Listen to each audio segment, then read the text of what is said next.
Vols are back. Yeah, they had us the first half, I'm not going to lie. Oh, could be Wayne!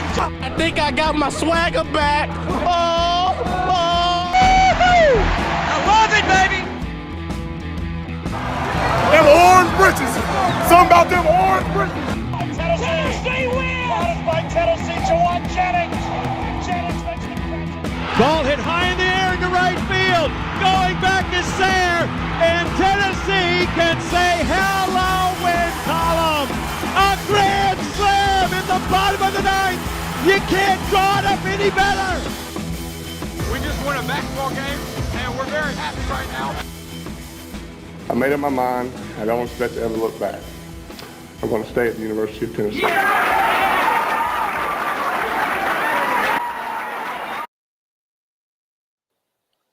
Reddit, Dit to Do, and welcome into More Important Issues. It is Thursday, December 22nd. I am going to say Merry Christmas now. I'm sorry you will not see us on Sunday. Apologies. I guess me and Landon haven't even talked about that. That should be a given, though. It's too far away. Yeah.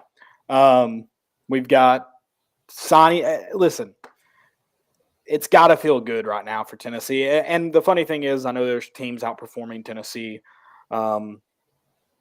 and outperforming the rest of the country, and everybody's blaming NIL like these teams. I'd say, 80% of the teams haven't always been where they're at before NIL. So the sky is certainly not falling. It's just maybe changing colors. I don't know. It's so funny. I love it. The transfer portal and NIL have, if nothing else, made college football hilarious again. And I do appreciate that. Yeah, you saw a ton of stories, and we were talking about this before. And, there's some crazy names out there, and, there's tampering and, coaches and people flipping. And, it's just a crazy world we live in. And tampering is going to be that new buzzword, 100%. Yeah, it's the new gaslighting. Yeah. Just say it, and someone will think you know what you're talking about. Yeah. So I'm gonna throw out tampering a lot, guys. What's the word they always use on The Bachelor? Clarity. I don't know. That you got clarity. me there. You stumped me. The Bachelor. I can honestly say I've never watched The Bachelor. That's a pride thing for me. Well, your girlfriend does. She knows exactly what I'm talking about. She does. Yeah, no, it was another. I love, and it kind of stinks that signing day now comes in December because we're not bored in December with bowl games and NFL. That February after Super Bowl, where you get all the crazy recruiting stories, is such a good week. I do miss it being then, but at least you get it this week. Aaron Carter gave it to us a week early, telling Pete Golding to get lost. That was awesome, and that story is going to be told. I'm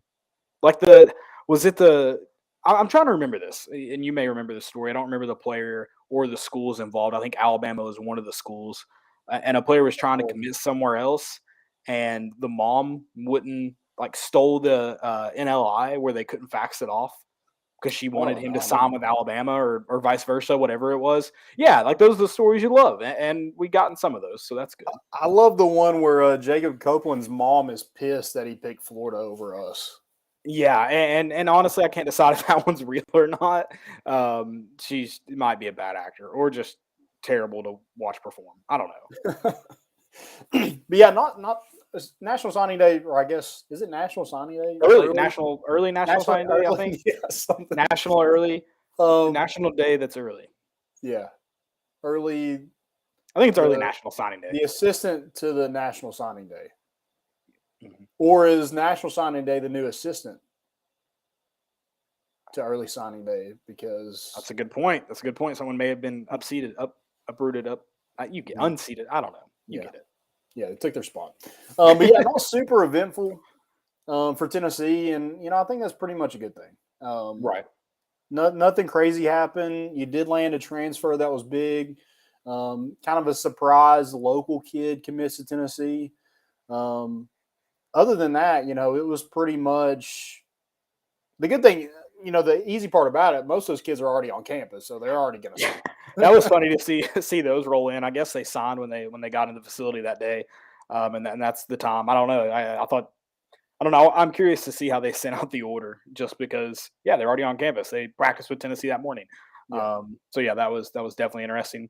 There were Before we some do, signatures before that signature, I'm sure. I would imagine. I would imagine.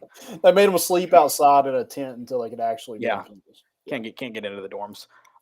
Before we do get into all of Tennessee's National Signing Day stuff, we are going to give a shout out to our good friends over at Underdog Collectibles.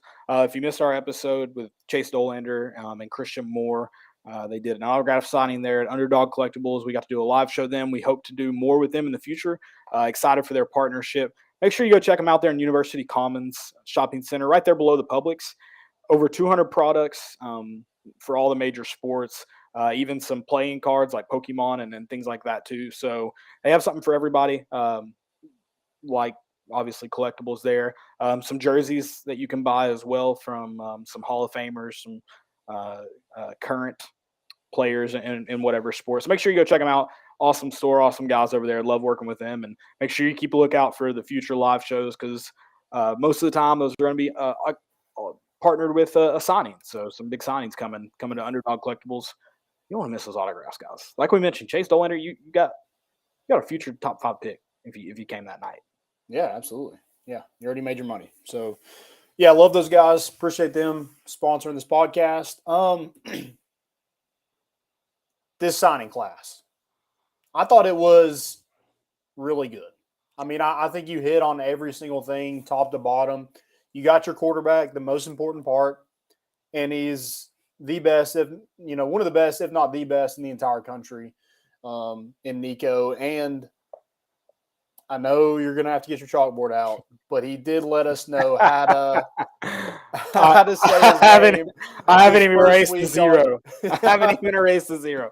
We're golden. His first week on campus, unlike Jared Garantano that waited 4 years into his being on campus until I practiced this morning. His name. I still don't have it. I'm not confident enough to say it in a microphone, but I practice. I'm going to continue practicing. Okay. Yeah, but until then, he's Nico only. So. Maliava. It's not hard. You missed it. No. You missed the lay. Maliava. Closer, but you slowed it down. It's not the same. What? You know who says it really well? Me. Ben McKee. Do you remember him saying it on the show? I mean, flawless. Maliava? Is that what he says? No, he said it flawless. I feel like the lay it's a very subtle lay. It's not It's like lay though. It's lay. Maliava. I don't know. We'll ask Eric Cain when he gets on. See how good he is at it. I'm sure Austin Price has taught him a whole lot on how to say Nico's name. But yeah, he's Nico. You want me to say it like phonetically? Yeah. Maleava. I said it wrong. Maleava. Okay. That's how you say it phonetically. I feel like I said it, but whatever.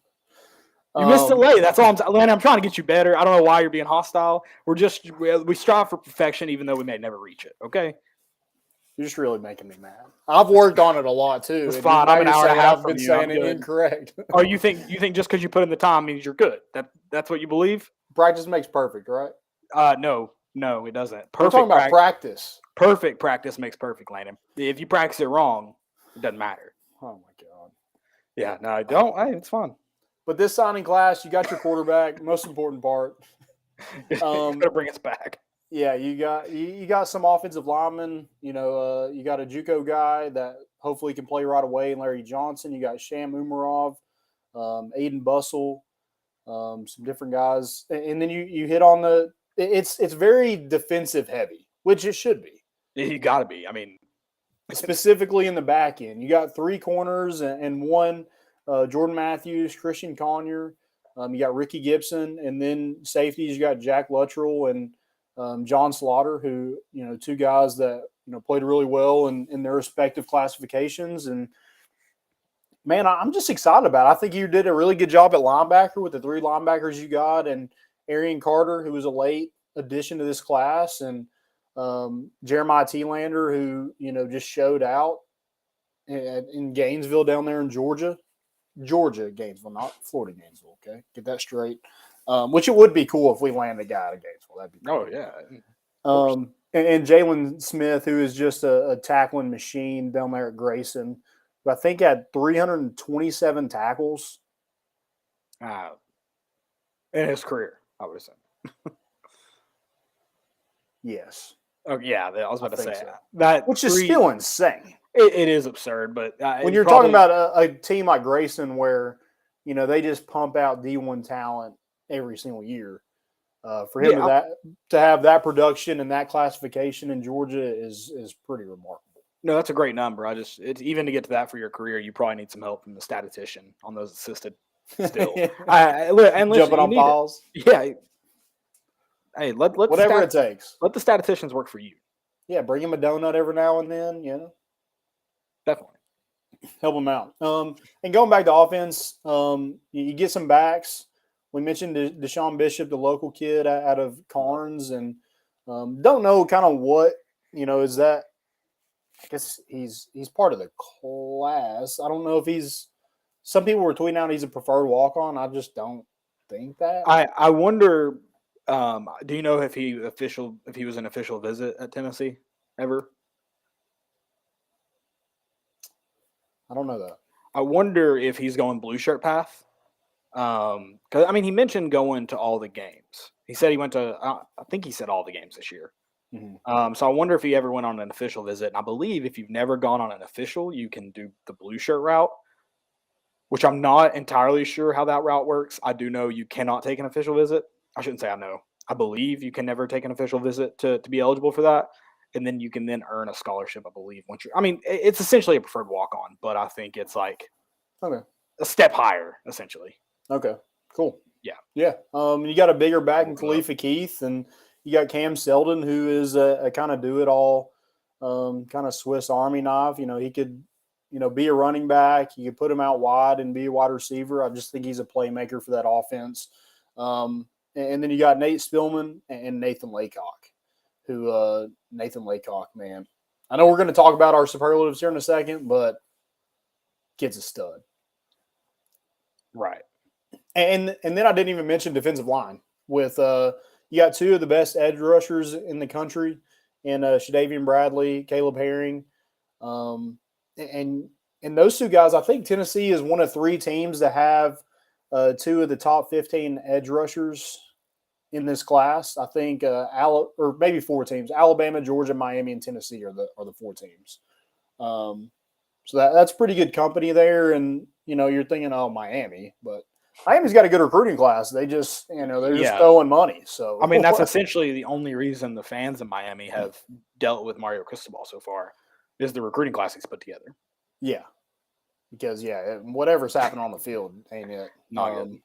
Also, like if you recruit bad at Miami, you don't deserve to ever have another job in college football. Right. Definitely. And you got David Hobbs, Trevor Duncan, Nathan Robinson, some in-state kids, and I think Tennessee has landed three top players in their state. So can you name those states that Tennessee has signed the top player in it? North Carolina and California. Okay.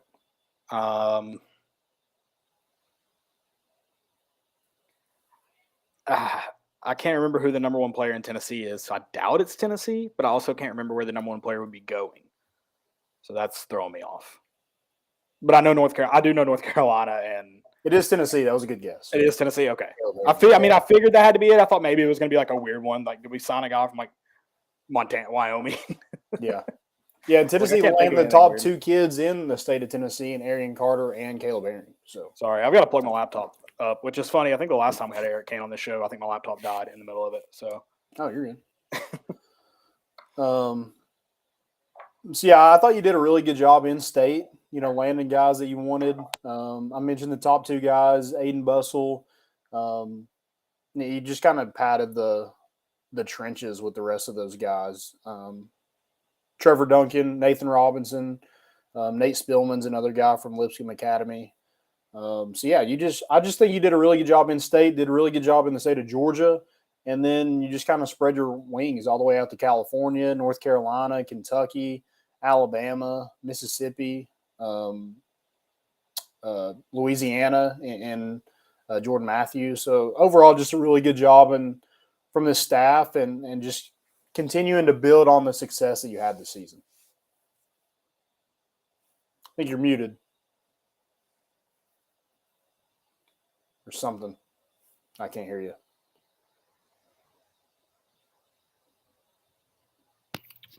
There you go. Yep, you're good. So what I was gonna say is it's funny you mentioned that, and I agree. Tennessee hit on kind of all the points they needed to, and I think defense is big, and we'll talk about that too when we get into the other players. I do need to make a difference because I believe I at least said it about one of Jeremy Pruitt's classes. Maybe in the 1920 class, wasn't terrible by any means, and it was one of those classes that hit on everything. But Tennessee also they had talent where they got their needs too. 4 stars across the board at needed positions: wide receiver, DB, linebacker, defensive line. 4 stars are up, and then quarterback's a big one, obviously. Even though right now you have an assumed starter, still big to get that guy on campus in Nico. So I think that's the biggest point, because you don't want to just go, oh, you got the guys. You also want to have the talent where you needed them. So that's big. I love it, and Josh Heupel talked about it. This season was so much easier to recruit because people saw the success, and vision's good. If you have a good vision, if you have a good pitch, it's good. But you got to see that you can also do it. I mean, I think Hugh Freeze is a great example. A lot of people are shocked by Hugh Freeze being able to recruit so well so early. He's had an exciting program in the SEC before. It's not a guy starting from the ground up, and I think that's just going to be that's what made it easy for him. And then obviously the success for Tennessee this year. Sure, you didn't get everybody you wanted necessarily, but you turned a lot of heads and got a lot of guys excited about being at Tennessee, and that's huge. And I think have another big season. I mean, hopefully get to 10 wins, but do it again. I think that 2024 class, I think it just builds. This is a big program. This is big money. Tennessee has all the right pieces in this age of college football with NIL and whatnot. Yeah, you got to stack classes. That's how Georgia has, gotten to the top of college football. That's how Alabama sustained their success. Ohio State, all those top programs. You have to have. It's what does Phil Fulmer say? Jimmys and Joes. It's all about the X's and O's, about the Jimmys and Joes. It's about getting guys on campus. Getting those top recruits, winning those recruiting battles. First of all, it starts in state. Now I know you're thinking, well, Tennessee doesn't have the greatest talent, but if you're letting that talent go elsewhere, that's an easy sell. Is in state. Yeah, now, maybe it's a little bit harder than it has been, it's probably going to get easier as you continue to win, but it's easier to get to, proximity to home. It's just. That's where things have to start. And it looks like Josh Heupel did a really good job in state, whereas last recruiting class, they had a good recruiting class, but none of those in-state guys really gave Josh Heupel a shot. No, and two, you mentioned how important is Tennessee. Well, number one, it's obviously important it's your state. Tennessee's also, I would be interested, because this might be a bold claim. And I don't think it's necessarily the top of the class is any better than some of the top guys that come out. But as a depth-wise, Tennessee has built a ton of talent. Now, they're not Georgia, they're not Florida, they're not California, they're not Texas. They probably never will be. But they have every – we talked about how North Carolina is real cyclical. There's some years where North Carolina has a ton of depth. Like, they're one of those states that can build that out. And Tennessee has the ability to every bit of be a North Carolina, be an Alabama in terms of producing – a plethora of talent. So it's getting more important, in my opinion. And then, you always want to get the top guys, which Tennessee did a good job of this year, like you mentioned. Yeah. And it's only going to help with, Jason Witten. I think that's official, where he's taking over Lipscomb. I was going to ask that. You mentioned Lipscomb, and I was going to ask that. I don't know if it's official or not. Yeah, I don't know that either. But, yeah, that was the rumor, I guess, I was hearing. Yeah, so, it was rumored, because I think Catholic – I don't know if you followed the Catholic drama. It's been fun. They were – throwing Jason Witten and his brother Elizabeth, and I can't remember his name now. Sean Witten. The Catholic was wanting both of the Wittens there, so it's been some drama. I've enjoyed following it. Well, and that helps in state. Just getting guys like that. People want to transfer in. I guess that whole division of Montgomery Bell Academy and Baylor and McCauley and Catholic, that it just seems like it just keeps getting better and better, which is good for the whole state of Tennessee. You also have Christian Brothers in Memphis too in that private school division. Yep.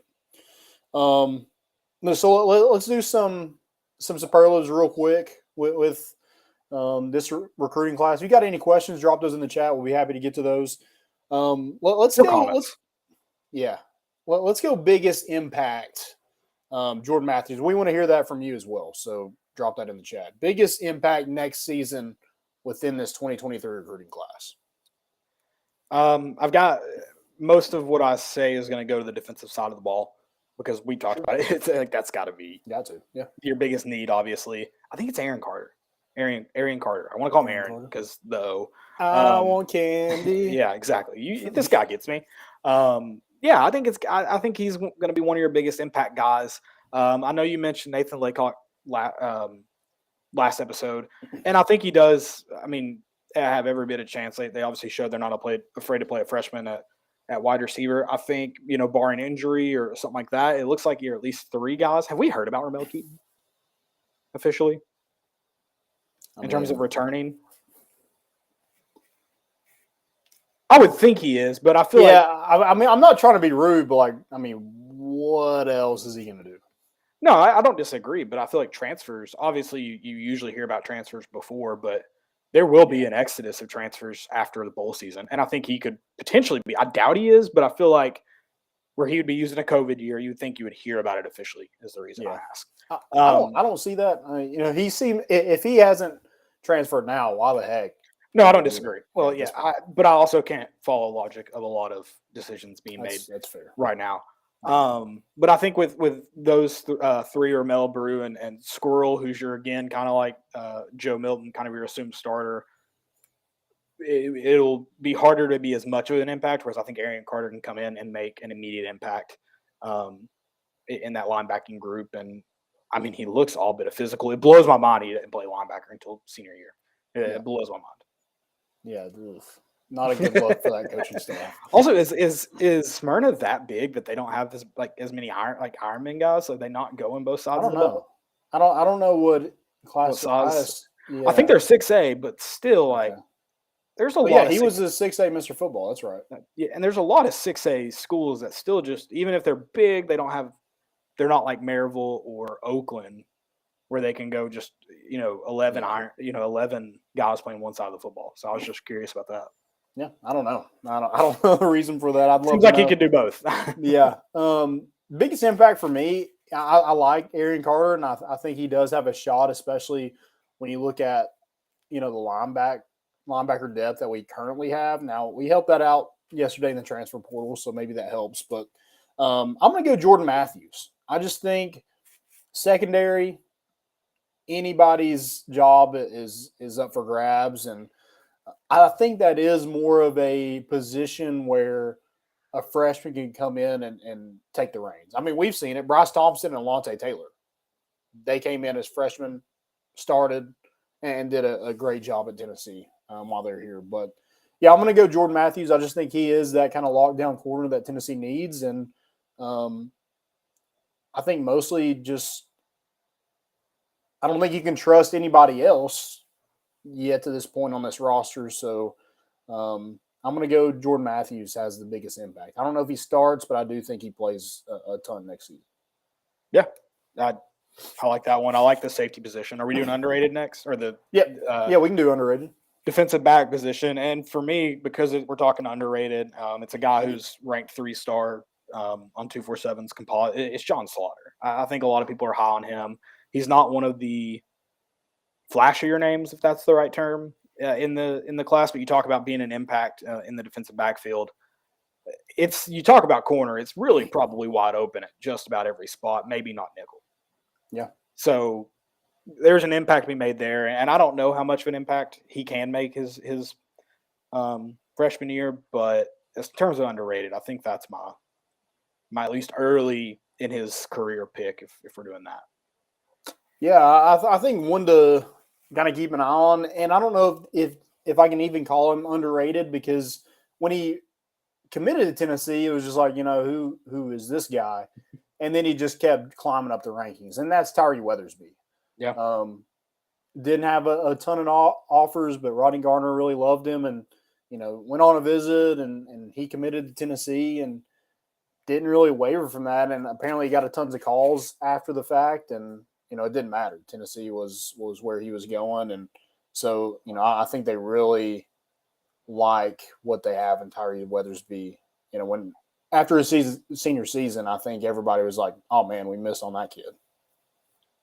Yeah, and we're going to get into favorite too. Tyrese Weathersby was my second favorite just because he passes the Jason Swain grown man test. Oh, yeah.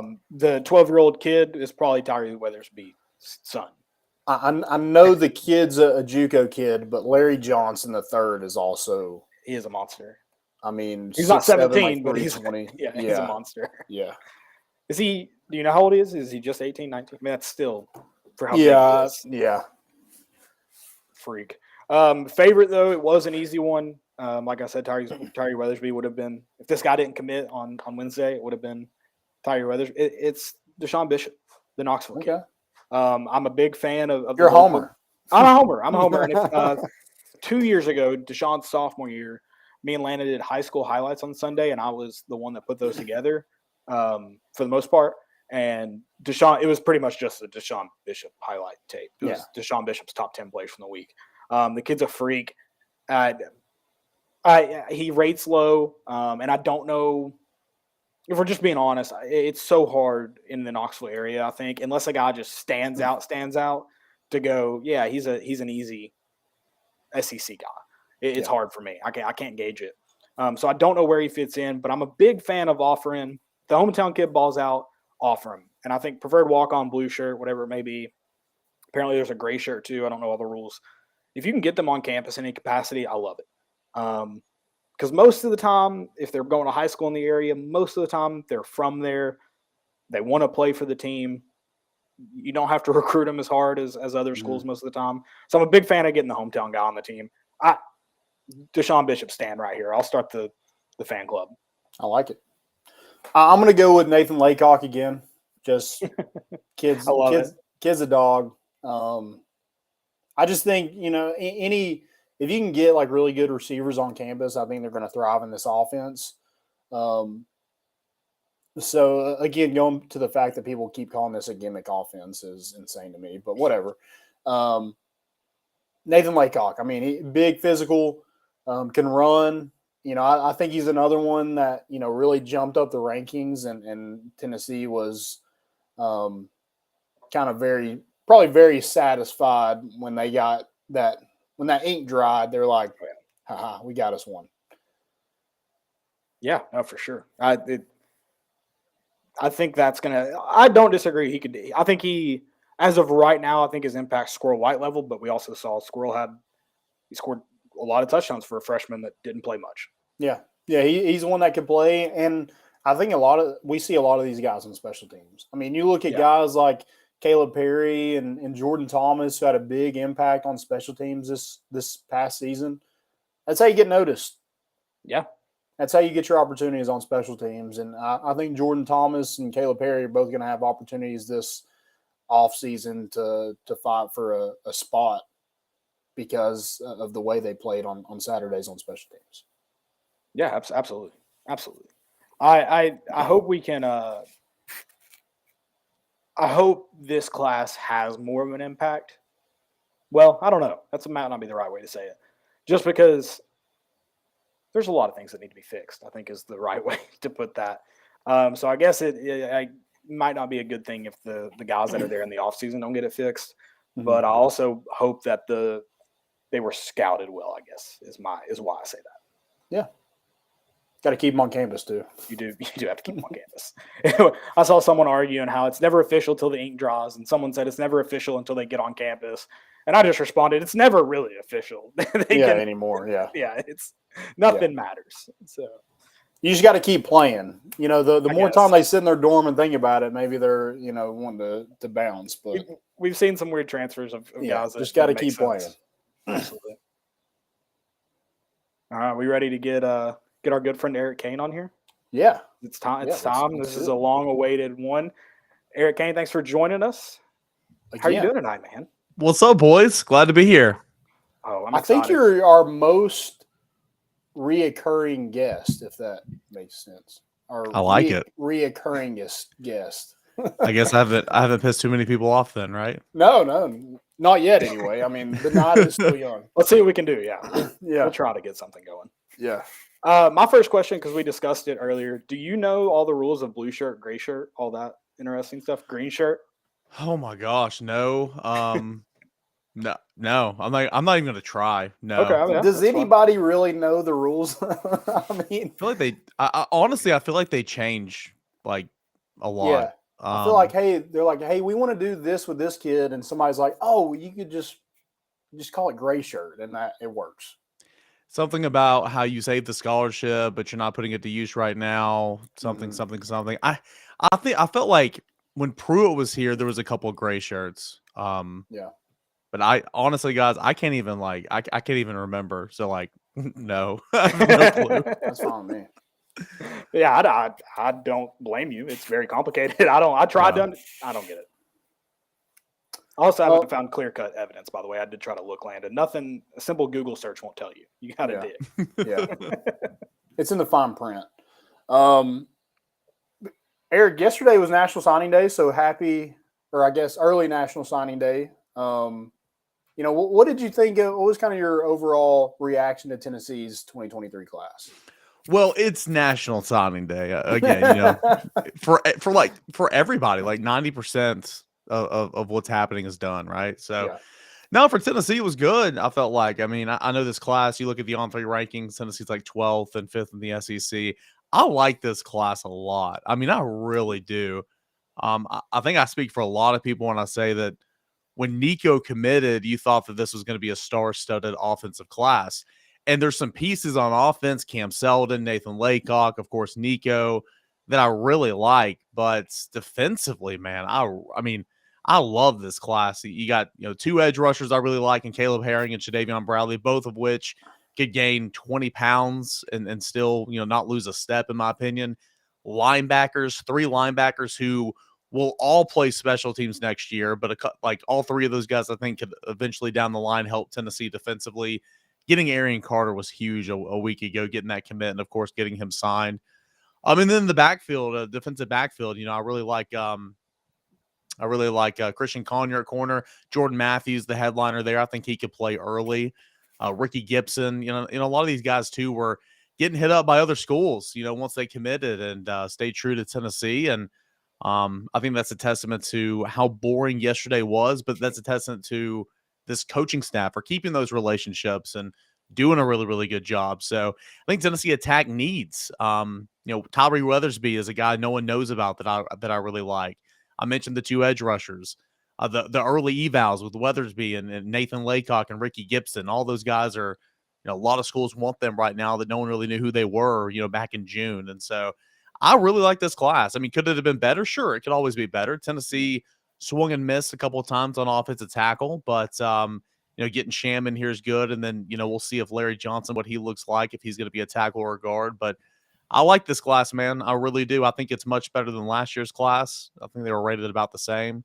I think there's some players here. Yeah, and it kind of helped like the non-eventful day because most of your recruiting class is on campus already. Mm-hmm. Is that the new norm? Because it just seems like a huge number. I guess it is. I remember last year, Justin Williams-Thomas was here. Jordan Phillips were here. Both those guys in the portal now, ironically enough. Tyree West was here for a few practices. But there wasn't many, right? And this year there's 14. So I think maybe I think they did change the rule this year to where you can travel with the team, you can hang out, you can practice on site, you just can't play in the game. So maybe that was kind of more lucrative. I just know that not just here at Tennessee, but everywhere, it's a push to say, hey, we want you to go ahead and come on campus and practice. Therefore, they don't have to keep recruiting them. Like if you're on campus and practicing, you're in. So like it kind of takes a weight off the coach's shoulders. If I'm a prospect, I'm like, I'll see you in January, but I get it. You want to be bought in. It's not like it's going to hurt them. They get a free trip to Miami. So, yeah, exactly. So, but no, I guess that is the norm now. I mean, it was good. Tennessee had 14 kids. They had their last on-campus practice this morning. So I guess that's something that we're going to see more and more moving forward. And again, a new change because there were not many that went through practices last year at this time where, again, there's 14 now. Yeah. Yeah, and my question's about Josh Heupel. So you mentioned this class is probably much better. You know better than I. You hear sounds like he took over the Arian Carter recruitment there at the end, final push. Mm-hmm. Do you think he?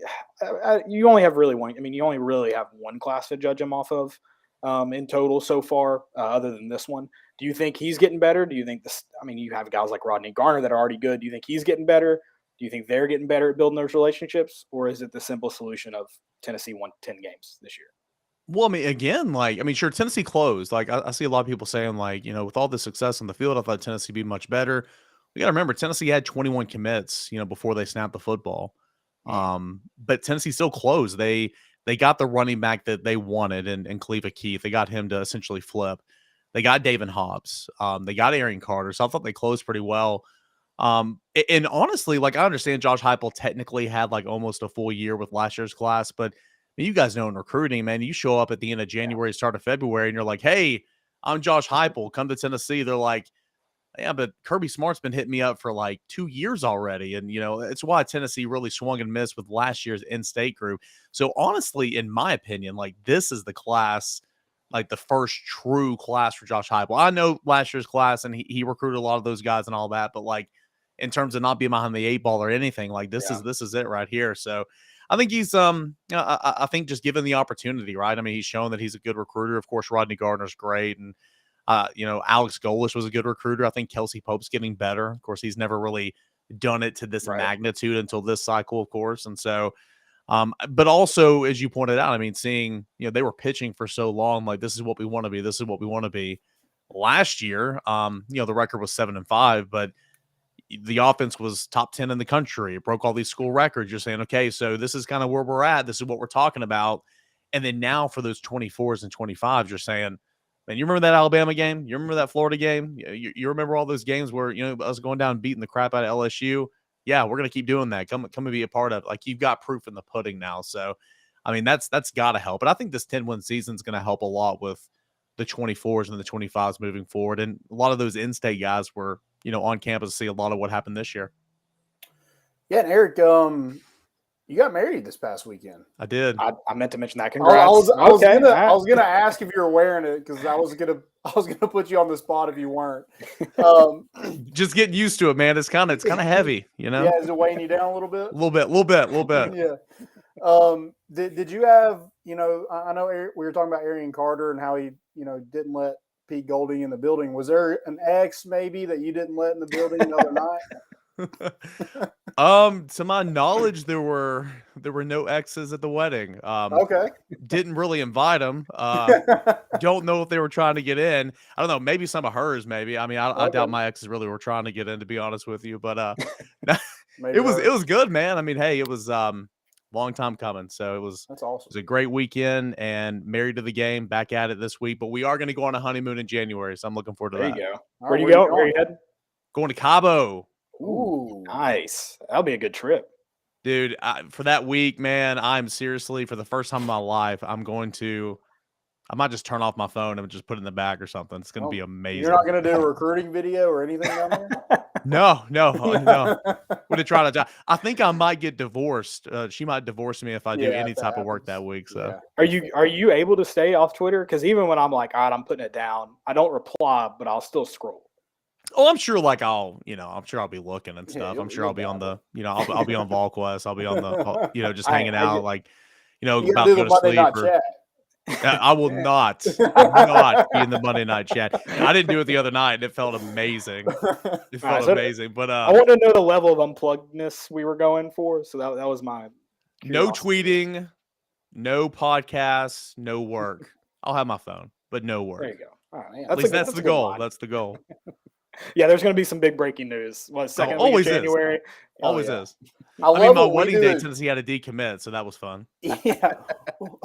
We do our show on Sunday. Usually on Monday something happens. So we're just like, always. The Yeah, radio show, when I was doing radio, we got off the air at like 9, and by 9:05 or 9:20, there would always be breaking news, and we're like, yeah, here we go. and so by the time we got to talk about it the next day, it's like, yeah, we know it happened like yesterday morning. Like, come on. It's like, oh. So you still don't like Brian and Eric for it then? You hold that grudge? They get to talk about it? Oh, for sure. Yeah, it would make me so mad. I'd be listening to him and like, I wish I could talk about this. Call me, let me come on the show and let me talk. Yeah, pass some time. I do want to ask you about that decommitment. So Sylvester Smith flips to Auburn.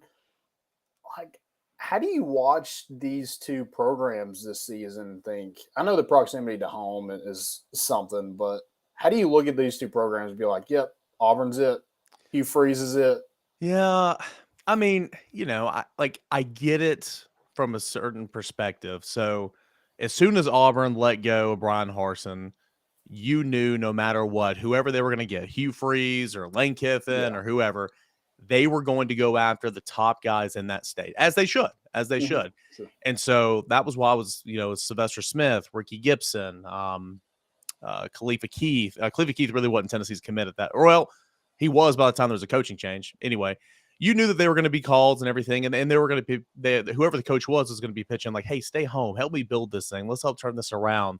The message to mommy and daddy were going to be, hey, let's be a part of something here. Like, let's keep your kid home. And so I'm sure Sylvester Smith got that, and he's a good player. I mean, I liked his game, and he played in the Mississippi Alabama All-Star game a couple of weeks ago, and he spoke to someone at On 3, and they sent me the audio, and I wrote a story on it. And he was like, hey, I'm signing with Tennessee. I'm good with Tennessee. It just kind of goes to show you how quickly things can change in recruiting. There was Justin Williams-Thomas, man. He was committed to Tennessee. I mean, people were calling him up until the 11th hour last year. I mean, like 11. Like, I mean, it was getting dicey. I mean, that's just recruiting. That's just signing day, right? So, I'm sure those were the pitches he was getting, and just kind of convincing, like, hey, you can be a part of the turnaround, put it on for your home state, all that type of stuff. So, I get it, but man, I wish he was in Tennessee's class. I think he's a good player. So if you were the recruit, how do you explain to Mama how Hugh Freeze got fired at Ole Miss? I don't know. I don't know. I mean, I'm sure. See, the bad thing is probably like some of these parents might not know, and then they go and look it up, and they're like, oh, it's kind of like, oh, wow. Yeah. I don't know, man. Can't answer that one. And he's had his social media privileges taken away. I mean, that doesn't instill that would be a hard pass from my mom. It's probably why, mine as well. That's probably why Lane didn't go and coach there. They're like, that's what my thought. Yeah, that was my thought. I thought it was he was being just petty with the reporter, and I thought he drew the line there. But turns out, I think it's because of Twitter. I mean, literally, we can make jokes, but like, I guarantee you that might have been part of it. Seriously, sure. Which kind of blows my mind that Auburn cares that much. I think they'd be like, you can win football games, and we'll get you burners. I mean, yeah. I don't know where they draw the line. I don't know. I would assume Auburn's your. I know Hugh Freeze could recruit, but I mean, definitely side question. Is Auburn your shocker for the SEC? Because maybe Oregon. I don't know. Who's your shocker overall, and then in the SEC?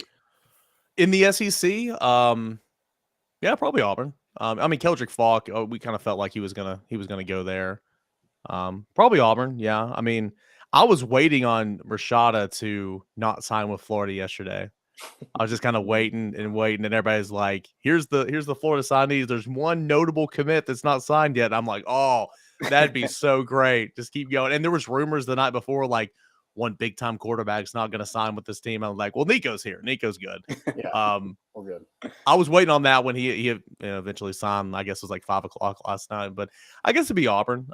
There's always excitement, and there's always those pitches like, hey, let's build something. I'm gonna build this entire program around you. That type of stuff. And so there's always kind of excitement. Let's just see if you can sustain that. I mean, Hugh Freeze a good coach. I mean, you felt like he's going to be back in the SEC eventually. He's building a pretty decent staff around him. So we'll see. I mean, it's not hard to win at Auburn. I mean, you got the resources. You'll have the name, image, and likeness. You have the collectives. You've got a winning tradition. You got to play Alabama every year. I get that. But, it should be easy to recruit and win at Auburn. It's just sustaining that, because as we know, those fans and those boosters they're very impatient. There's been two coaches that just gone like that in the last couple of years. Right. Yeah. Which is crazy to me because they really only do truly care about beating Alabama. But I guess you can only also do that for so long before that's not okay. You got to do more. I still can't believe they fired Gus Malzahn. Like, truly insane. Dude was beating Alabama every other year. Like, I understand he'd alternate from like 10 wins to 8 wins and stuff. I get that it's frustrating, but it's like, that's a good coach, man. And then you hire Brian Harsin. No, that was done from the get-go. Yeah, that was head scratching. And then they give him another opportunity just to fire him in the middle of the season. Didn't make any sense. At that point in time, I was feeling for Brian Harsin. I'm like, dude, you're just a dead man walking. Like, how in the world? Take him out back and shoot him. This is like, how in the world can you continue to go into work every day? Oh, that's your salary? I get it. But I mean, still, you're going to get it, even though you're going to be fired anyway. So. Right. Yeah. I do want to ask you about Florida. I mean, you look at the bowl game, I know they put together a pretty good class, and, we were talking about Miami, and if you don't recruit well at Miami, you don't deserve a job in college football. And kind of the same with Florida. Any man, the big three, so State, Florida, and Miami. I mean, if you can't recruit, you're like, you don't deserve a job. I mean, that is – I'll argue any Florida school. FIU, FAU, UCF, there's so much talent in that state. That Georgia too. Like, I mean, obviously Kirby Smart's recruiting, but like, if you can't recruit at Georgia or at Florida, it's like, what are you doing? All right, go ahead. That's any Florida school in my opinion. Yeah, I'm just curious. Like, I mean, what do people see in that program? I mean, watching the way that they just died in that bowl game, and then, I mean, you signed Graham Mertz. Yeah. I mean, that was just. Are they just hoping Jaden Rashada is just their quarterback going forward? Because, I mean, it didn't look like Jack Miller is going to be the guy. No. I doubt Graham Mertz is going to be the guy in the SEC if he can't get it done in the Big Ten. I bet he'll be the guy day one, at least, Sidebar, I mean, Kentucky got itself a quarterback. Good for Kentucky, right? Golly. Well, he'll be the number one draft pick next year. Probably. I mean, it's what, like if Will Levis was, number one draft pick, top 5, all this, football Jesus, I mean, good grief, Leary. He's going to be the next Tom Brady or Peyton Manning. He's all pro, yeah. For sure. As far as Florida, I mean, I don't know. Somebody asked me, ironically enough, in the Monday night chat, I guess it was last week, like they said, of Stoops, Beamer, and Napier, who's going to have the better career in the next 5 to 6 years? And I was like, oh, that's easy. It's going to be Napier, right? And like, people were like all upset. Like, what are you talking about? He sucks. And I'm like, well, he's the head coach at Florida. Like, he's going to out recruit those two guys every single year. Yeah. Right. Fans, I mean, it's got a great winning tradition. It's got resources. I mean, it's Florida, right? I mean, you can hate them, but it's still Florida. Mm-hmm. I think it's bad that I almost want to say I could argue Beamer or Stoops could have a better 5 years very easily, especially with how consistent Stoops has been. I could definitely argue him. I like Stoops. I think Stoops is a good coach, honestly. Beamer, just coaching-wise, you'd probably go Mark Stoops. But, when it's Florida, you got to go Napier. Like when you consider all the factors, that's why, especially the recruiting, that's why I was like, Napier's already a pretty good recruiter. Now he's in Florida. I was like, I think it's Napier hands down.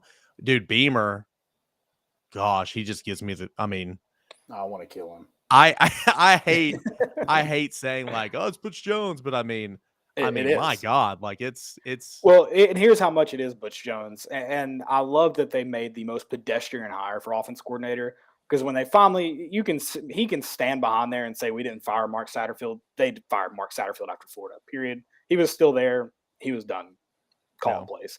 So I was really nervous that if they go out and make a good OC hire, then they could be instantly competitive. No, he makes a Butch Jones very pedestrian. I'm excited for the future of South Carolina because I expect Tennessee will take care of business unlike this year. Well, not only that too, but like you got and hire, like stand behind your guy. Like that's your guy. Cool. Like just be like, that's my guy. That's my guy. Don't call your, I don't know what that press conference was, but like, I'm trying to think, it wasn't a recruiting thing. I don't know why did he call that press conference just to do that? Like, I think it was announcing him. Yeah. I think it was the conference to announce him. Well, that's where I guess Tennessee doesn't do that stuff. So I guess it's weird, but anyway, like, writing notes on like literally writing notes about like the digs to the media. I mean, that is very similar to I wasn't a part of the media group then, but like it's very similar to what happened here in Knoxville a couple years ago. So I don't know, man. I mean, he got he beat Tennessee, he beat Clemson, had a hell of a finish of this year. he can recruit. He's got some good players in there, but like, I mean, you don't handle, in-game situations well. You don't handle being behind the camera well. And I mean, that's coaching now. Like, you got to be able to do all that it's going to end badly when it does there. Yeah, it is. Speaking of, Butch Jonesisms, I guess, if you want to say that. What about Dabo Sweeney and his NIL analogy? Speaking of people I hate.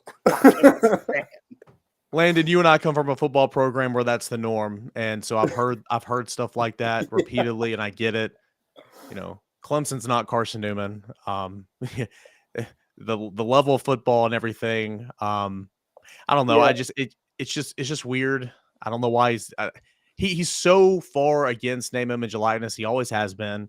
And he's starting to figure out like, that's how we're playing the game now. Okay, well, I kind of need to be more involved in it. And then I don't know, man. I mean, Dabo, he's a good coach, but he's just a weird guy. I saw that yesterday. Kind of made me cringe a little bit. I don't know. With that, and then you got Deshaun Watson tied to Clemson. It wasn't a good look, in my opinion. Yeah. No, I agree with you. It wasn't a good look at all. It's just I just can't get over the fact that Dabo a couple years ago says we will never recruit someone that has, name, image, and likeness on their, their mindset or their motive. And I'm like, this is like 2 years ago, and I'm just sitting here like, oh, really? Well, there goes Clemson. Clemson's not going to be anything anymore because, I mean, that's just the way it's going. And not a man of his word, because he also said he would quit if NIL was not a man of his word. And I don't know. Did we ever find out if it was true that he was funneling money or boosters were funneling money through a church to players? Yeah, I don't know.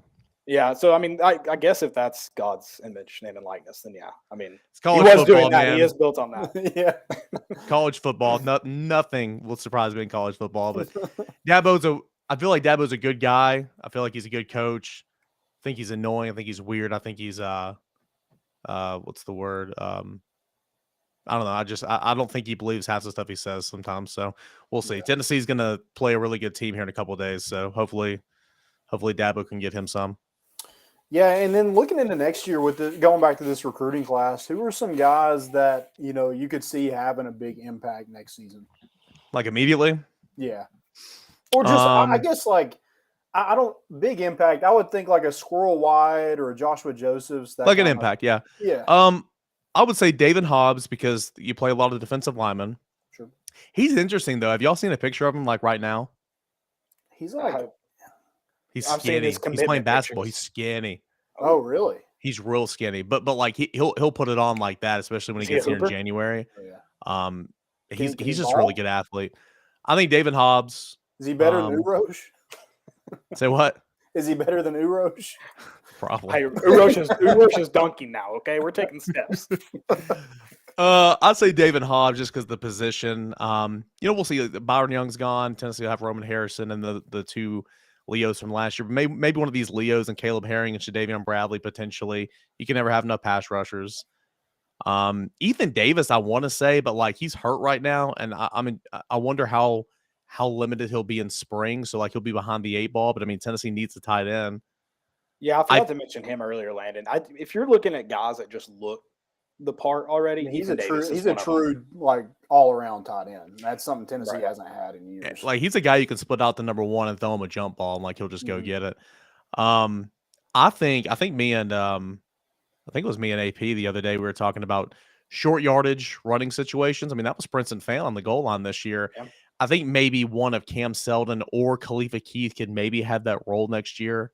Wouldn't be a huge role, but like maybe have that role. Khalifa Keith looks huge in pads. Dude, he's massive. Like I want to know how fast he is. Like I never saw him camp. Yeah, I saw him in that All-Star game, and he looks like a bruiser. Yeah. I saw Will Stallings camp last summer. Really nice kid and everything, and I think that he could play at this level. Not running back though. I saw him camp, and I'm like they're not going to offer this guy, are they? And they didn't, and then they offered him a week later. And I'm like, oh. I think Khalifa Keith is the better option, obviously, while they went and got there. Let's see, keep going down. I think Jordan Matthews can play. Of the defensive backs, I think Jordan Matthews is the popular one to say, okay, there's a need. You're the most ready. If you come in, handle business, adapt. Maybe you can get some run at like actually playing cornerback next year. I could see that happening. But I think a lot of these guys will play special teams. I think a lot of these guys will develop. Like I think Tyree Weathersby will be a special teams player. 6'4", 250 pounds. Looks like he weighs 200 pounds. He'll put on some weight this spring. No one knows who he is. I think that might be one of the steals of this class. But I think those type of guys can make an impact. But more so than anything, probably David Hobbs, Jordan Matthews, maybe a Cam Seldon. I don't know. I'm intrigued to see how he fits in here. I'm excited to see that guy and kind of what he can do. He's got to learn one position first before two, but he's one that intrigues me as well. Yeah.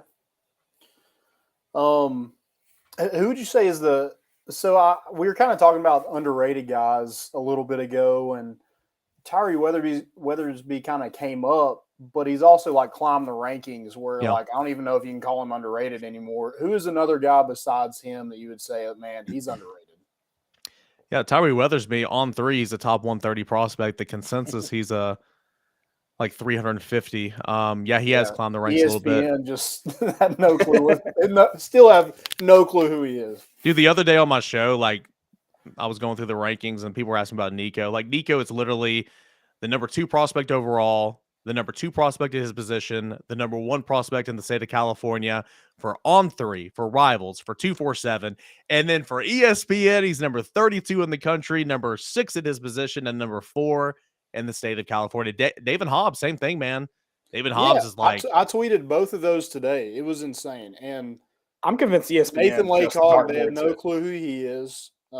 Ethan Davis, they don't even have him as a national. Like he's not in the top 300. Like I understand like different outlets viewing athletes differently, and like that's okay. But like when you have all 3 of the big companies all agreeing, and then one just like not even on the board, it just ESPN's lazy, doesn't commit the resources to covering recruiting. It is what it is. But yeah, Tyree Weathersby, Nathan Laycock would be another one. But again, Laycock has jumped up as well because of his senior season.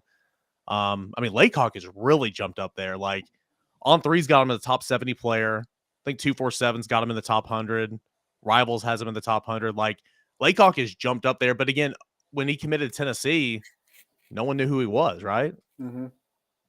I think those guys. And then I think Jordan, I think Jalen Smith would be a take at Georgia if CJ Allen went to Florida or to Tennessee. And then I think Jeremiah Thielander is so underrated. So a couple linebackers, Weathersby, and then Laycock would probably be my underrated guys. Ricky Gibson too, but I think more people know who he is than the other guys. Okay. I do too want to ask you about a local guy that signed because you got to see a lot of him. It feels like Carnes had to be on Rivals the most, like in his tenure, the most they've ever been. Deshaun Bishop, I told Landon, I was like, I don't know how much of an impact he makes, but man, he's a lightning bolt of a player. Like just can do it all. And local kid, I don't know. Like, do you like that? Do you feel like he probably should have? Like Coastal seemed like a good fit for him.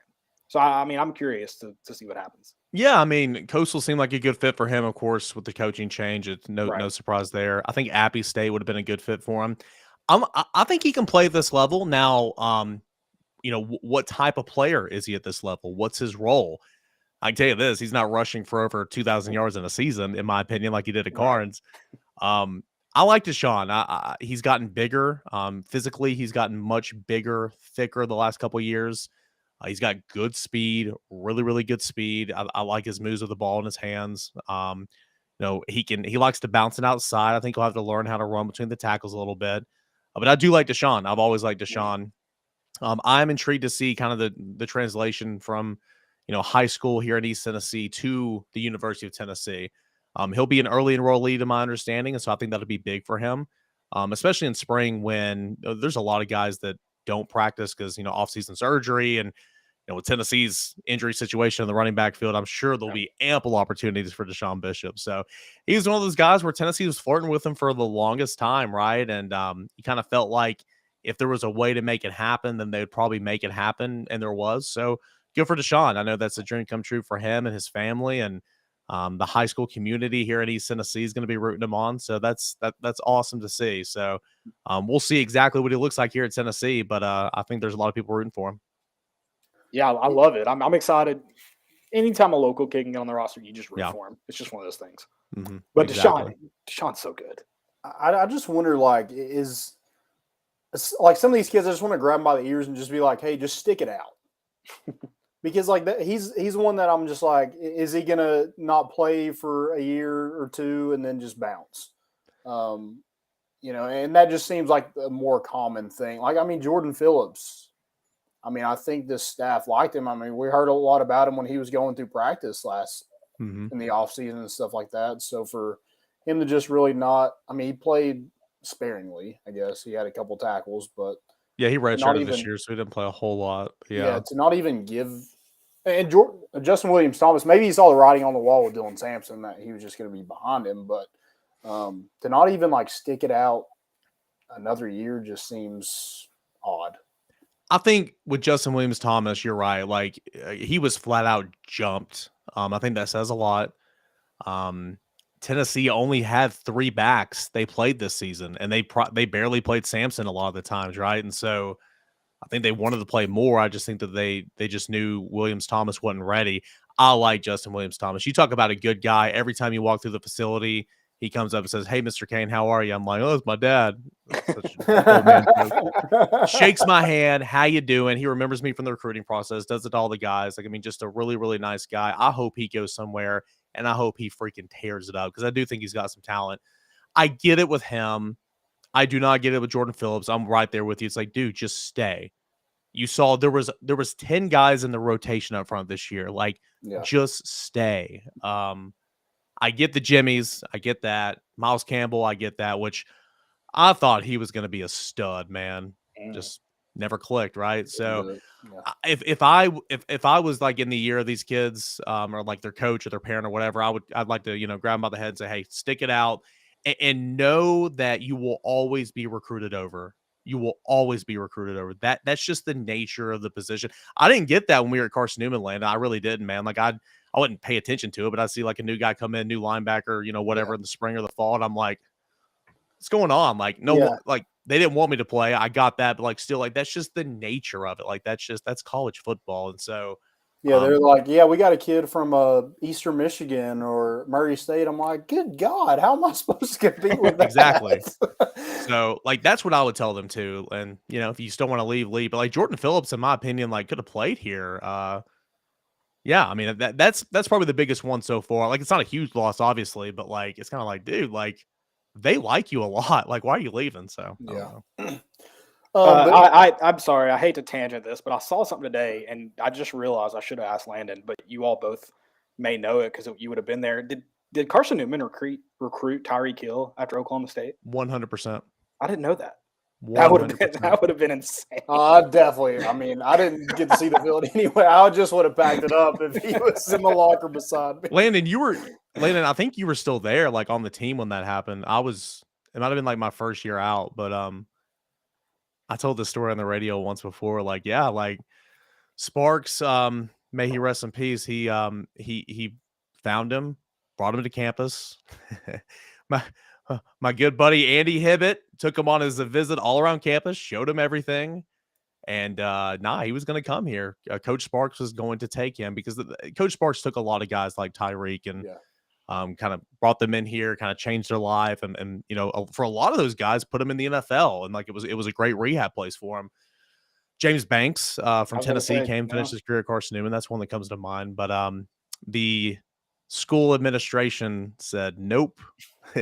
And I guess you can't really blame them, but no, it 100%. In that video you're talking about, Caleb, he says Chattanooga. It's like, bro, it's Jeff City. Come on. I saw that, and then I read the comments, and someone said it was Carson Newman, and I was like, surely I would have heard about that. So I can't believe I just heard 100% an accurate story. He goes to was it West Georgia, West Alabama, one of those schools? West Alabama, yeah. And he was like returning kicks and playing receiver the next day or whatever. Yep. True story. Just with our offense, I just don't know how much he would have loved it here anyway. Oh, for sure. Like he would have played running back at Carson Newman, I feel like, because again, you don't throw. And I know he was kind of small too, but like it would have been weird for sure. 100%. Like it worked out well for him to go where it went. Yeah, that would have been What a fun. swing and a miss for Jeff City. Yeah, that would have been fun. He would have been partying at the Yellow House with Eric Cain. 100%. 100%. Yellow House, Lakeland. Oh, yeah, it'd been a good time. So Tennessee did add a transfer, and I kind of want to talk about the transfer portal a little bit before we get you out of here. And we didn't get a chance to talk about it, but they get a BYU transfer linebacker from I think he is from Provo, and Keenan Pili. Pili, yep. Correct? Okay. What was kind of your overall thoughts? Was a captain there, and had a good couple years. I think was here in 2019 when they beat Tennessee. So, what was kind of your overall thoughts on landing the BYU transfer? So it's a really unique story. He is 24 years old. He was recruited by BYU in the class of 2016. And he went on his 3-year mission, right? And so he did that. I learned all about this today by talking with somebody that covers BYU. And so he came back and he was officially enrolled in 2019. And he was here. I think he played on special teams that game. And, whenever Tennessee lost that one. So he's played inside Neyland Stadium before, but he had a really good year in 2020. He had like 73 tackles or whatever. And remember, it was a shortened season as well. He was off to a really good start in 21. Played 3 Power 5 opponents to begin the season. He had like 40 tackles, and then he tore his ACL. He missed the rest of the year. And then this year, from the people I've spoken to, it's kind of like he never got back to being fully healthy. I mean, he played. He had like 65 tackles, started middle linebacker and all that, but it almost felt like he wasn't quite as good as what he was before. And maybe so. I mean, I've never suffered a torn ACL, but for some people, it just takes, a little while to truly get back. But he wants to get to the NFL. Thinks coming to the SEC is the best part to do it. So best way to do it. So he's coming to Tennessee. I like it. He's 6'2", 6'3". He's about 235, 240. So he's already bigger than anybody Tennessee has in the middle. He's a mature guy. I mentioned he's 24. He's married. I just feel like he's going to be good for that room because you have so many. You have the 3 guys they signed. You have Caleb Perry and Elijah Herring, who they really love right there. So you have that group of 7 or 6 guys or 5 guys, can't count, that they really like, but are just so young and raw and still just kind of learning how to play the position. So I think he's going to be good for that aspect. And also, I think he'll play. I mean, Aaron Beasley's going to be back. He'll be a starter. We'll see about Juwan Mitchell. And then there'll be, Keenan Pili. So I think it was a position of need. A veteran guy. I think this was a good get for Tennessee. I know everybody's saying you got to go get a cornerback or a safety. And we'll see if they do. I think Tennessee would like an edge rusher. I think Tennessee would like a receiver and then maybe another offensive tackle. So, but I think this was a good pickup. It really was. He'll be an impact player on and off the field, in my opinion. Yeah, and just that leadership. I mean, you saw it during South Carolina. Tennessee lacked leadership in that game. So, yeah, adding him to that room, I like what you said with those young guys. I think that's going to be huge. Leadership's an interesting word for 25 points, but I follow. He'll be good for leadership. Yeah. I also read this week or last week maybe BYU, when they go to bowl games, they have to take 2 planes. They take the wives of the players, which is fascinating at a college. That sounds like a joke, but it does. There's truth behind it. I mean, seriously. Apparently, I'm 99% sure it was like an SI article about it. I asked the guy that I was speaking to, who covers BYU. I said, I mean, it's safe to say, like, I always knew that, like, BYU missions, Mormon, all that type of stuff, but I never knew exactly how it worked. And he kind of explained it to me. And I was like, so it's safe to say BYU's got the oldest roster every single year, right? And he was like, oh, yeah. I mean, there's 23, 24-year-olds, and you had a red shirt in there and then a COVID year in there. I mean, it's been wacky. He said that the way they plan their scholarship count out is they plan it 7 years out in advance. So you recruit them. Usually they leave for 2 years. And then you come back, you got 4 seasons, 5 years. So they're thinking 7 years in advance. Isn't that wacky? Isn't that weird? It's a roster full of Brandon Whedons. That's insane. Yeah, no joke. So the old extra plane for the wives would not shock me whatsoever, because I'm sure he is not the only one that's married. Well, how old y'all get married? I mean, I know I'm the old guy in the bunch that got married here, but y'all got married young, didn't you? I'm still single, baby. Yeah, he's the odd man out. I got married. I'm sure my girlfriend just heard that. I'm not single. I'm a bachelor. Sorry. I do need to correct that. I'm a bachelor, not. I think I was 22. I'm going to be in trouble. I'm going to have to get another Christmas gift. Yeah. So I bet a lot of those guys are married for sure. Yeah, I think I was 22. It was like right after it was 17, so right after I graduated. No. Well, I'm sure you all experienced, with it being a religious-based school, they have. I mean, you all experienced some of this at Carson Newman. Johnson in Knoxville is very famous for this. I mean, it's a religious school; they have rules if you're enrolled there. So even like the 19-year-olds, 20-year-olds will get married. Yeah, as well, not just the guys back from mission. So it's an interesting environment. At Carson Newman, it was ring by spring, baby. You got to get that ring by spring. Ring by spring. I like that. I didn't follow that mantra. I'm sure there's guys that regret it. So you probably made the right decision. I'll never forget, and I had to end up lying about this, which is bad. But they're asking me like, it was like my going into my. There's a lot of people watching this right now, so yeah, it's fine. It's fine, whatever. But they're asking me. They're like, yeah, where are you living at this summer? I'm like, oh, I got an apartment. They're like, oh, okay, who are you living with? And I was like, my girlfriend. And they're like, your girlfriend? They're like, no, you can't do that. Yeah. And I was like, oh, no. Like, I'm renting from her. I just had to make up a story. Like, I was like, I'm living by myself. It's like back there behind the Jiffy Lube, Well, at Carson Newman, you're technically not allowed to live off campus until you're a junior, I think. And so I lived on campus my freshman year, and then I moved off, and I gave them my parents' address because I was local.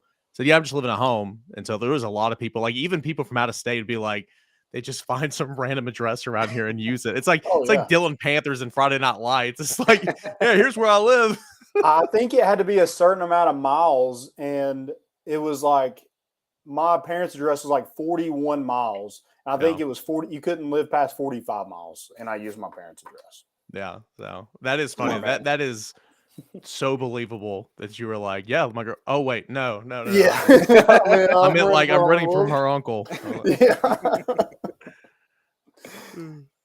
I panicked. I don't do great when I'm lying. I like rub the back, like when I'm uncomfortable, I rub the back of my head, and I know I was doing all the kinds of things that in an interrogation I would be screwed. So it all worked out. Yeah. Who are some other kind of portal names that Tennessee's kind of looking at? They want a receiver. Ra Thomas just committed to Georgia. Dante Thornton, to my knowledge, is still out there, right? Yep. Tennessee likes him. At one point in time, I think Dominic Lovett was a guy potentially. So I look in there. I mean, they want a receiver. They offered that Kennesaw State guy, or maybe Kent State guy. One of those. No, probably not Kennesaw.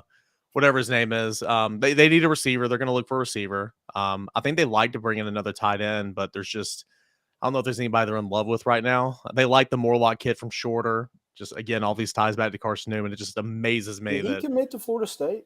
Yeah, he did. Okay. But it amazes me that like a kid from ain't good for him, but a kid that played like in our conference like is getting Power 5 offers. It's just wild. Oh, yeah. They liked him a little bit. Of course, they got McCallum Castles. Patriots, Duggar. He went to Lenore Ryan, right? Yeah. He was drafted in like the first round or whatever. Yeah, I was like, whoop. Yeah. So they want a receiver. They want another tight end. They like an edge guy. I mean, the names change like all the time because, I mean, again, these guys commit and everything. And then if the coaching staff likes them one day, they don't like them the next. But basically those receiver names, I know they like Thornton a lot. And so we'll see if they can.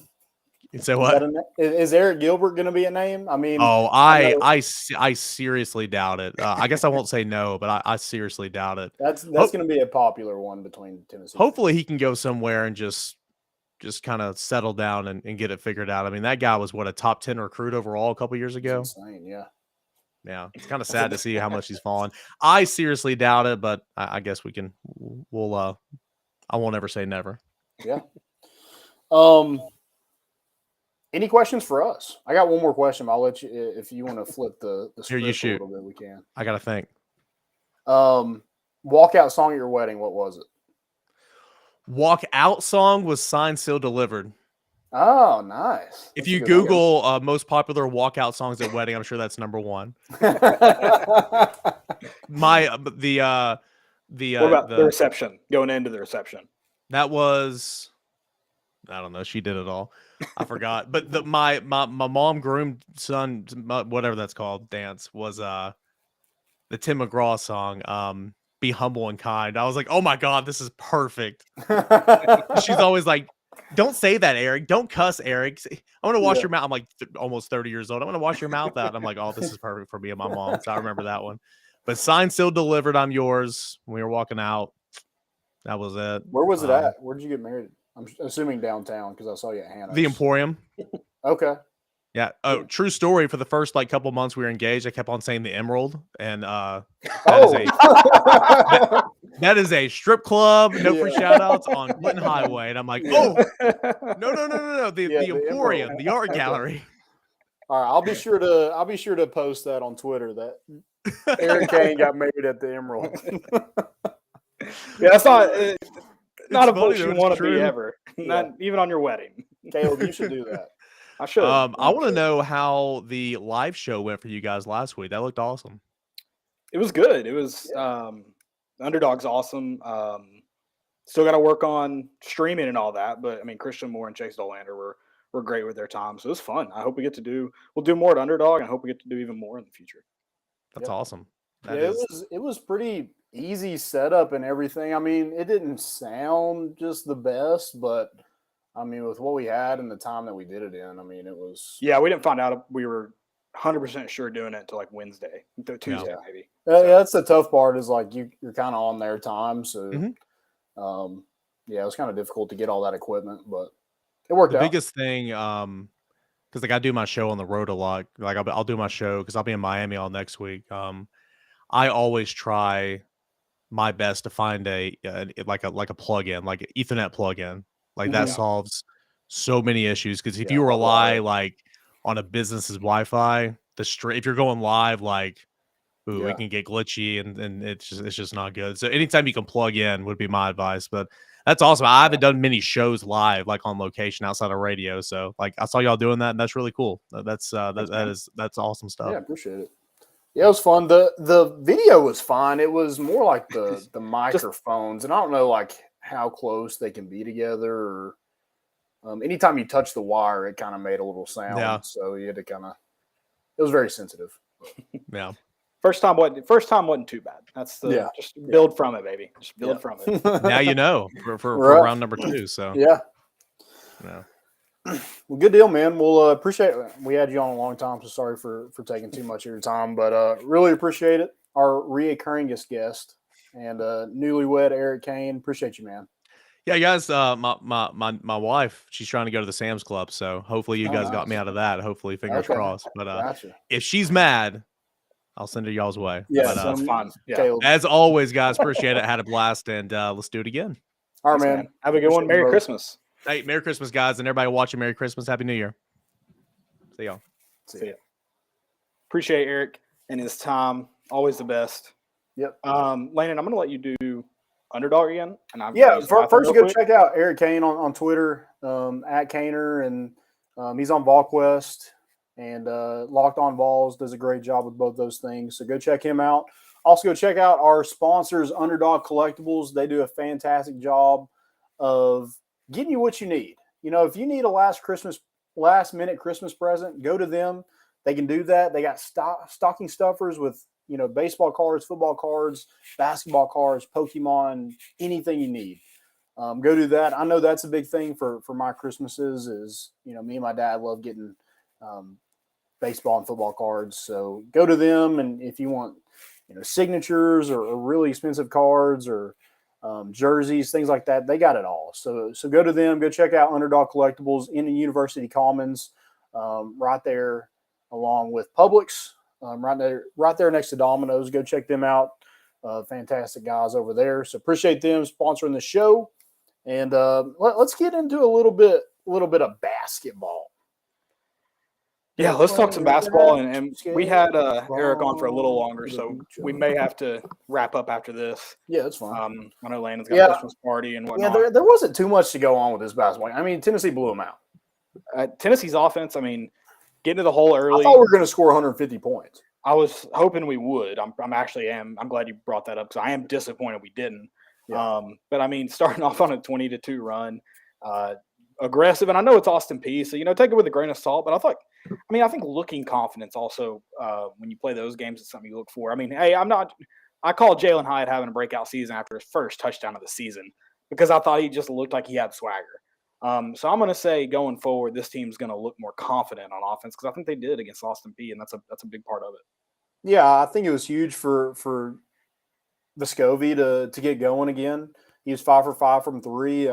He's been struggling the past couple games, so good for him to get back on track. Hopefully that builds his confidence right before SEC play. I mean, when he's able to hit shots like that, I mean, I know like if you're making those shots, you're a good shooter, but like when that first one goes in, it just seems like his confidence is just through the roof and no one can touch him.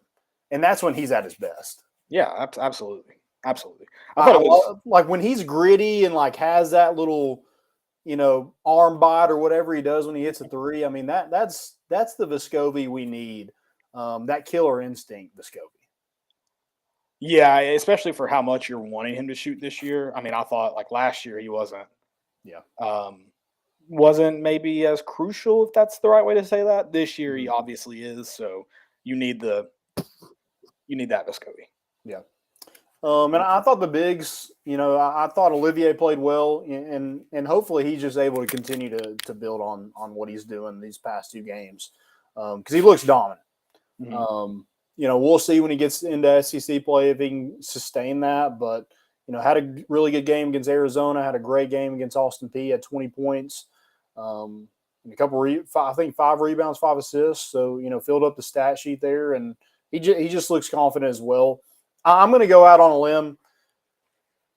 Toby Awaka and Jonas Adu has to play over Urosh. I'm sorry. I don't think Urosh played bad, but I just don't see how you see those 2 guys play and the production that they have in the post, in the amount of minutes they're getting, and think they should have just as many or less minutes than Urosh. I'm sorry. Yeah, I'm curious in SEC play kind of what that looks like because I love the guy and happy birthday to him today, but God, Landon, you're our 4th best big. No, I agree. You need, especially Jonas Adu. And I think Awaka is always, just by the nature of how he plays, it would be hard to play that way for a sustained amount of time against quality bigs. But I think you need to use him more often. I understand his minutes are always going to be cut down because he's literally going in there and just banging around for however many minutes he's in the game. Sure. But I think you definitely still need – that just means you need more of those moments. But I think he helps the offense so much because he's not a guy that's looking for a shot. He knows exactly what he's in there to do, and you need guys like that. You need guys that are selfless. And, I think when Urosh and Olivier are in there together, sometimes and then you have the guards with Julian Phillips and Vescovi and Zakai, all 5 of those guys want to get theirs. And it just seems like it might cause a little bit of issues offensively when you have everybody looking for their shot and maybe not looking for the shot, looking for your shot. Yeah, I want to see more Adu, and I'd like to see more Toby Awaka moments. Yep, I agree. Also, color me shocked with how well he's played. Toby Awaka, by the way. Yeah, I'm the same way. I'm surprised he even got on the court, but man, what a job by him by making the most of his opportunities. So absolutely, good on him. They start SEC play on Tuesday. Oh, it's that fast. Oh yeah, it is before New Year's. Yeah, I thought it was a week from the previous games. Yeah, that would be Wednesday. I'm looking at it right now. They play Ole Miss, and I think Ole Miss lost to North Alabama. They play on Wednesday. Ole Miss is 8-4 right now, which I think we talked about it. Who did they lose to last? They lost to is that North Alabama? Yeah, North Alabama. 66-65 on Tuesday or Wednesday. Yeah, it's not good. And they've lost. If you're only scoring 65 points on North Alabama, you might score 40 against Tennessee. Yeah, they've also lost to UCF. I don't know what Oklahoma is this year. They lost to Oklahoma and then Memphis as well. So they do have a win over. Oh no, that's not the team I thought it was. They have a win over Stanford, and then everybody else is lesser. Yeah, opponents for sure. So That's kind of all I got for basketball. Not a whole lot to really go off of. It was Austin Peay. They're not a great basketball team. Good to go out there and score and win, though. Yeah, I mean, you came out confident, and hopefully you're able to just continue to build on that. You know, I know Zakai didn't have a great 100%. game, but you didn't really need him to either. I think he's going to have confidence no matter if he's 0 for 40 or, 40 for 40.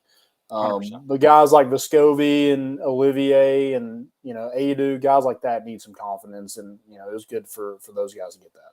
Absolutely. Stupidity? We can. I've just got one.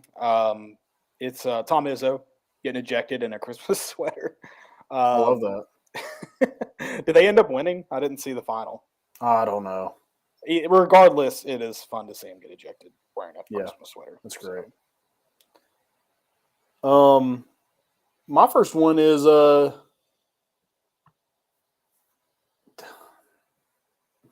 there's a story of Drake May turning down $5 million. We're not buying it. I'm not buying it. I'm not buying it either. I'm not buying Somebody's offered me $5 million. I'm going. I don't care. Yeah. Also, I saw someone throwing around, I don't know who it was for, $15 million for a recruit. I was like, some of these numbers, because Nico's number is absurd, Drake May's number is absurd, but neither of them scratched the surface of $15 million. Yeah, no. Yeah, I mean, it just he says he's not like naming names. Everybody knows you're talking about Alabama. Alabama, probably Clemson. Yeah. So, I mean that just kind of goes to show they're thinking they're down bad at quarterback. I mean, right now it looks like Todd Simpson's going to be a legit contender. Yeah, I mean, we'll see. Also, did you see Matt Rule's emoji tweets? No, I didn't see his emoji tweets, but if guys are concerned with NIL, we don't want them. Shut up. He tweeted duck. His emoji tweet is duck money ghost.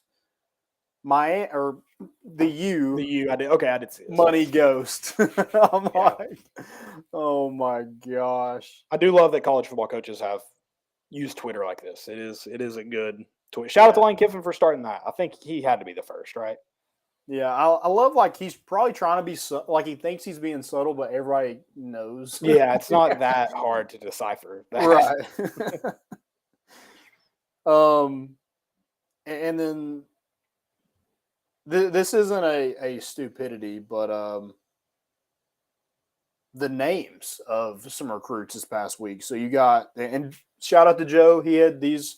So just want to read these off. You have Dude Person.